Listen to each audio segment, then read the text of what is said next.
मूली समान। देखो मैं संतोषी ब्राह्मण हूँ, मैं संतोष है मेरे को, मुझे कुछ नहीं चाहिए, केवल भजन करने के लिए 3 पग भूमि चाहिए। बोले जैसे तुम बालक हो ना, तुम्हारी बुद्धि भी बच्चों जैसी ही है, तभी तो इतना छोटा सा मांग रहे हो। बोले हाँ हाँ मुझे इतना ही चाहिए। तो बोले अच्छा 3 पग भूमि चाहिए, तो ऐसा है हमारे बड़े बड़े असुर लोग हैं, उनके पग के हिसाब से तुम भूमि ले लो। बोले ना ना, मैं तो अपने पग के हिसाब से लूंगा, मैं छोटा हूँ तो छोटा ही चाहिए मुझे।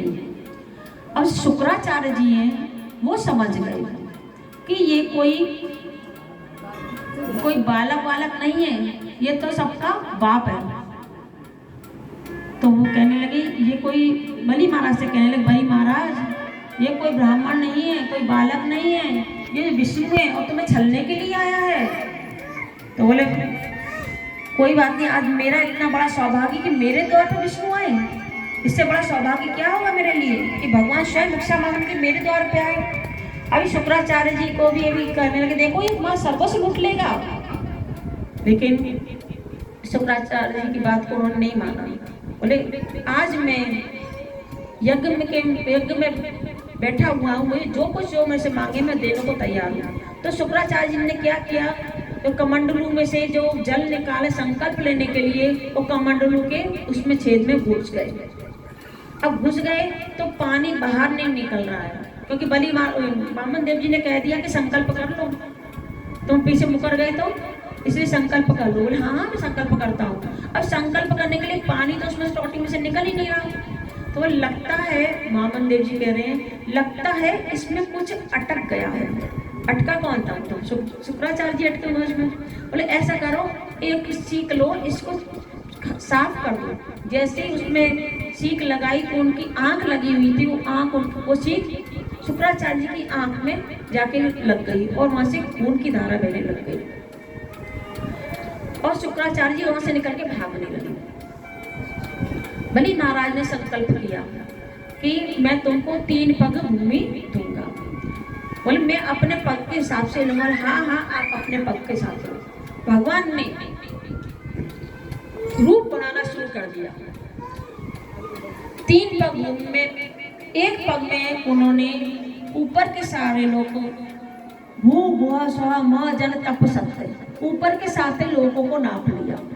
और एक चरण में, एक पग में उन्होंने नीचे के 7 लोगों को, अतल बीतल सुतल तलातल रसातल महातल पाताल, नीचे के 7 लोगों को नाप लिया और 14 लोगों को तो उन्होंने नाप लिया। अब जो तीसरा पैर था तो कहने लगे, बलि महाराज बताओ मैं तीसरा चरण को कहाँ रखूं? तब बलि महाराज कहने लगे कि प्रभु आपने धन को नापा है लेकिन धनी को तो नहीं नापा। अभी आपने लोगों को नापा, तो मैं तो बाकी हूँ। अभी आप मेरे को नापो, अपना तीसरा चरण मेरे मस्तक पर धारण करो।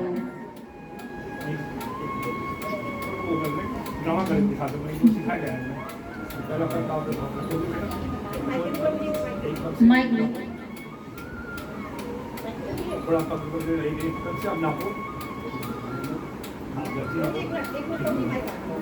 दूसरे पक्ष से भी नापो बेटा, तीसरा आप बोलोगे तो नहीं है, मैं बोलूँगा मैं अभी मैं हूँ, आप देखिए सच तो अपना तीसरा पावर से ये धरती भेजी में आपको सब देगा।